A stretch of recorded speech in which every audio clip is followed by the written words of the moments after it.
Са всички хора с нас е цялопа. Петър Димитров Соловин. Свободен гражданин. Значи все за обири. Младежки години граждано капитално. Лоши приятели. Но вече не. Ще влия усилия за изграждане на новото общество. С нас е...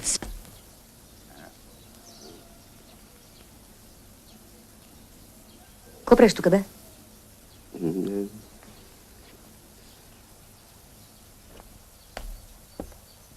Ставай. Чуеш ли какво ти казвам? Ставай.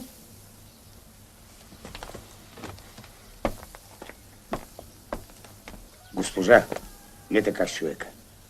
Пиете му парите, пък госпожа ще ми викаш. Ей, това много русус, бе. Не алкохола и жените, уважаеми, са най-вредното нещо на земята. Парите, приятели, парите.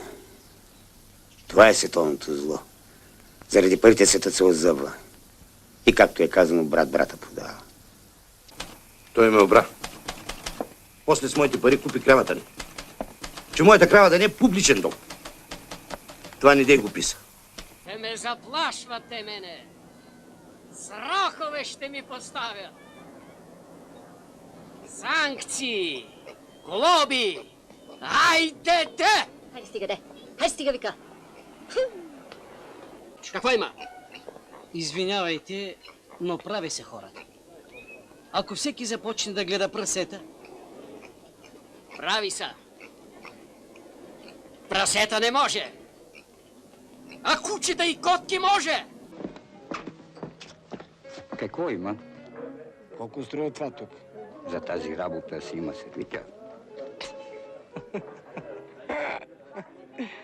Ти не ме разбра. Целият този бардак те питам колко струва. 2 милиона струва. Еба го църво. Айде дам ти двойно. Да видя как си отиваш от тук. С курвите, барабар.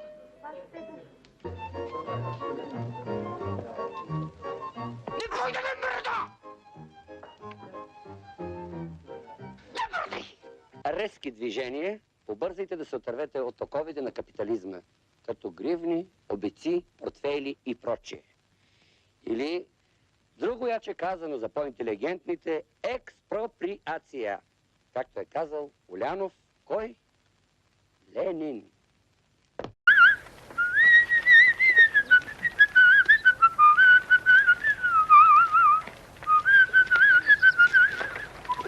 Бате, какво ще е това чудо слепото куче, бе? Не съм чувал. Трябва да е някое подземно опасно животно. Ей, ами ако гризе найлон? Ами подземни са кьореви. Няма страшно. Ще пиша за свидетел. Щеше му от теб да се смее. Няма да стане, бабки. Аз гледах през прозореца и нищо не съм чул. Мълчиш. Казвал съм ти, когато говориш с мен, ще мълчиш. Какъв яки ти е този педерас, бе? Що говориш ти за човека? Видях аз как те гледаш. Сей такива очища. Бамби! Няма Бамби! 5 минути преди да си го помислиш, аз вече знам. Обаче аз съм си виновен. Пуснал си го в твой апартамент. Поканал си го да опита твоя заяк. Защо да не опита и твоята мадама? Простак. Иде. Детето е на сестра й. Тя няма сестра. Аз знам всичко. Ама тя ме е доведена, бе, бамби. Лъжиш. 100 пъти му обяснявам. Лъжиш. Замина с параход по Дунава за 2 седмици. Лъжиш. Кой да й гледа детето? Бамби! Детето е твое. То ти е викало мамо.